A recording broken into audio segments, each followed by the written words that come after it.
শিক্ষা আমাদের মৌলিক অধিকার ভারতবর্ষের সংবিধান দিয়ে গিয়েছিলেন। কিন্তু ক্রমান্বয়ে যে সরকারি শিক্ষা ব্যবস্থার উপরে রাজ্যে 90% জনগণ নির্ভর করে, সেই শিক্ষা ব্যবস্থা কার্যত অসম প্রতিযোগিতায় বেসরকারি শিক্ষা ব্যবস্থার থেকে অনেকটা পিছিয়ে যাচ্ছে। আমি বেসরকারি শিক্ষা ব্যবস্থাকে উৎসাহিত যেমন করব, সাথে সাথে সরকারি শিক্ষা ব্যবস্থার যে ঐতিহ্য, যে গুণগত মান, যে পরিকাঠামোগত উন্নয়ন প্রয়োজন বা অন্যান্য রাজ্যে সেটা চলছে, সে বিষয়ে আমাদের কিন্তু সবচেয়ে বেশি দৃষ্টিভঙ্গি থাকবে। আমরা প্রথমে এসেই জাতীয় শিক্ষা নীতি আমাদের ভারত সরকারের মাননীয় প্রধানমন্ত্রী নরেন্দ্র মোদীজির নেতৃত্বে আমরা তাতে এই রাজ্য যুক্ত হওয়ার সিদ্ধান্ত নিয়েছি। আমরা স্মার্ট বিদ্যালয়, স্মার্ট ক্লাসরুম, আধুনিক শিক্ষা, আধুনিক ল্যাবরেটরি, লাইব্রেরি এবং কো ক্যারিকুলাম অ্যাক্টিভিটিজের জন্য খেলার মাঠ থেকে যোগা প্রশিক্ষণ থেকে শুরু করে আমাদের পিএমশ্রীতে যে বিষয়গুলো রয়েছে, যার জন্য ভারত সরকার প্রচুর অর্থ দিতে চান, আমাদের প্রশিক্ষিত করতে চান, তাতেও আমরা যুক্ত হয়েছি। আপনারা ইতিমধ্যে সেটা পেয়েছেন। তার কার্যকরী ফলাফলও কিছুদিনের মধ্যে আপনারা দেখতে পাবেন। আমরা দেখেছি যে শিক্ষাঙ্গনগুলিকে রাজনৈতিক প্রভাব মুক্ত করা, সেই উদ্দেশ্যে বিভিন্ন বিদ্যালয়, কলেজ এবং ইউনিভার্সিটিতে যে রাজনৈতিক মনোনয়ন ছিল সেগুলো আমরা বাতিল করেছি। কারণ শিক্ষাঙ্গনের রাজনীতি মুক্ত করা, বিশ্ববিদ্যালয়গুলিকে অটোনমি দেওয়া, এগুলো অগ্রাধিকারের ভিত্তিতে আমাদের করা উচিত। আমরা শিক্ষক, শিক্ষিকা, শিক্ষাকর্মী ইত্যাদি ক্ষেত্রে এই রাজ্যের যে স্বল্পতা, সেটা দূরীকরণ করে আমাদের শিক্ষক এবং শিক্ষিকাদের পর্যাপ্ত অংশগ্রহণের মাধ্যমে যাতে শিক্ষা ব্যবস্থা সরাসরি সুফল ছাত্রছাত্রীদের কাছে পৌঁছে দেওয়া যেতে পারে, তার জন্য আমরা উদ্যোগ গ্রহণ করব স্থির করেছি।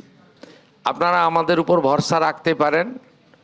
আমরা এই রাজ্যে শিক্ষা ব্যবস্থা, শিক্ষাঙ্গন, শিক্ষার পরিকাঠামো, শিক্ষার সিলেবাস এবং সমগ্র শিক্ষা মিশনের মাধ্যমে আমাদের ছাত্রছাত্রীদের যে সহযোগিতা ভারত সরকারের পক্ষ থেকে রাজ্য সরকারের মাধ্যমে করা হয়, তার গুণগত মান বৃদ্ধি করার ক্ষেত্রে আমরা বিশেষ উদ্যোগ নেব। কারিগরি শিক্ষার ক্ষেত্রেও আমরা যাতে skilled, semi skilled, high skilled আমরা ট্রেনিং দেওয়ার মধ্য দিয়ে তাদেরকে উপযুক্তভাবে তৈরি করে আমরা এগিয়ে নিয়ে যেতে পারি, তার ব্যবস্থাও করব। আমি শুধু আপনাদের কাছে কয়েকটা কথা বলে শেষ করব। দীর্ঘ বক্তৃতা আমি করতে চাই না, কারণ আপনাদের নিয়ে আমাদের চলতে হবে এবং একটা সরকারের যারা নেতৃত্ব দিচ্ছেন তাদের পরিচয় তাদের কর্মই হোক। বৃক্ষ তুমি কে ফলেন পরিচয়তে। আমরা চাই কথা কম বলে কাজ বেশি করে মাননীয় প্রধানমন্ত্রী নরেন্দ্র মোদীজির নেতৃত্বে, তিনি তার মার্গদর্শনে ভারত সরকারের শিক্ষা দপ্তরের প্রত্যক্ষ সহযোগিতায় এই পশ্চিমবাংলাকে আমরা সঠিক জায়গায় নিয়ে যেতে চাই, যেটা শ্রমিক ভট্টাচার্য মহোদয় উল্লেখ করেছেন।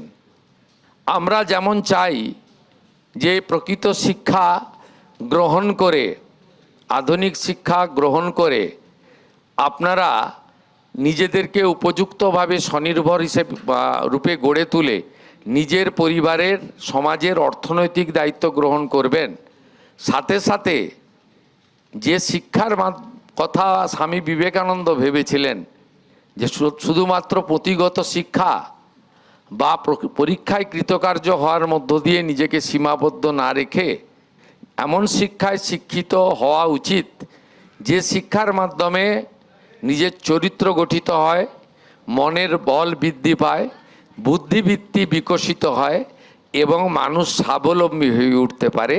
আমরা স্বামী বিবেকানন্দের শিক্ষায় আগামী দিনে শিক্ষাঙ্গন ছাত্রছাত্রীদের তৈরি করতে চাই, এটাই আমাদের ভাবনা।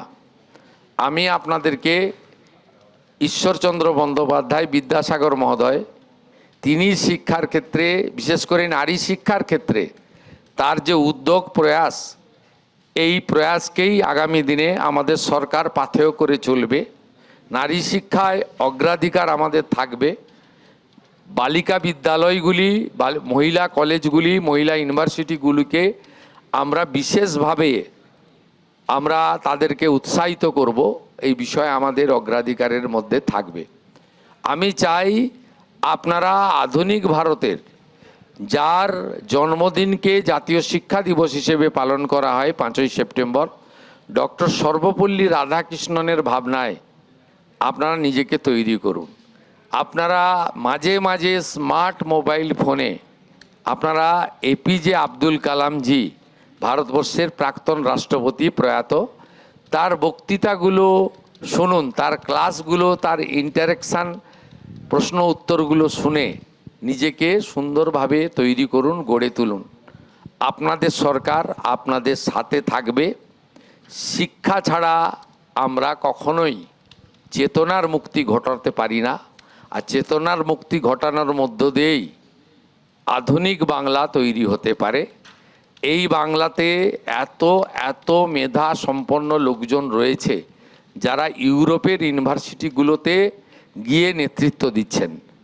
আমরা চাইব আমাদের সরকারের লক্ষ্য মেধা আমাদের কাছেই থাকুক, সেই মেধাকে কাজে লাগিয়ে উন্নত বাংলা, প্রকৃত সোনার বাংলা, কবিগুরুর ভাবনায় বাংলা, স্বামী বিবেকানন্দের স্বপ্নের বাংলা আগামী দিনে যাতে আমরা তৈরি করতে পারি। আপনাদের সকলকে শুভেচ্ছা জানিয়ে আমি আমার এই আজকের কর্মসূচির মাধ্যমে সরকারি শিক্ষা ব্যবস্থা বা রামকৃষ্ণ মঠ ও মিশন সহ যে সমস্ত সেবা প্রতিষ্ঠানগুলি, সামাজিক প্রতিষ্ঠানগুলি শিক্ষা ব্যবস্থা পরিচালনা করেন, তাদেরকে তো উৎসাহিত করব। বেসরকারি শিক্ষা প্রতিষ্ঠানগুলিকে আমি আবেদন করব যে অর্থনৈতিকভাবে আপনারা যেভাবে ফিজ বা সেমিস্টার বা অন্যান্য যে সমস্ত অর্থ নিচ্ছেন, এক্ষেত্রে সরকারের নিয়ন্ত্রণ রাখা উচিত। আপনারাও এখন থেকে ভাবতে শুরু করুন, এমন কোনো কাজ করবেন না যাতে সরকার বিব্রত হয়, কোনো সাধারণ বাড়ির ছেলেমেয়েরা তারা অসুবিধার মধ্যে পড়ে, এটা করবেন না। এবিপি আনন্দ, এগিয়ে থাকে, এগিয়ে রাখে।